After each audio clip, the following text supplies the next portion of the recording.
friend John and I were walking towards the trailhead when my dog Maya let out a little growl. And it was just a little growl, enough to alert me that there was something going on, so I looked up to see what was happening.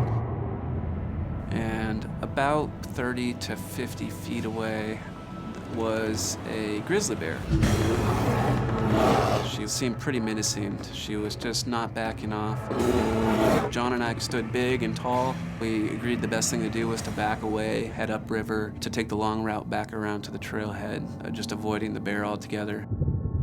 I think a lot of trauma victims, whether it's a bear mauling or a car accident, experience pain beyond anything they may have experienced previously in their life. It didn't feel at that point like a life-threatening situation, and it wasn't until we started walking upriver to leave the sow and go around the long way back to the trailhead when the bushes started shaking in front of us. That's when we realized that this was not a good situation. This was different than your average bear encounter. We believed that the sow was sort of stalking us or following us.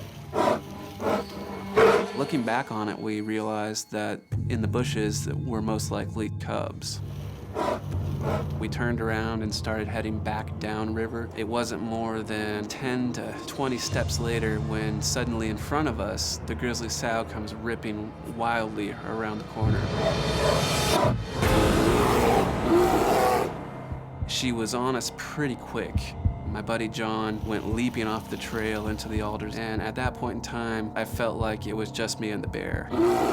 We were staring at each other, face to face, eye to eye. Her head just seemed huge, and her eyes were burning yellow with fury. That moment burns itself into my psyche as the last thing that I'll ever see with my eyes.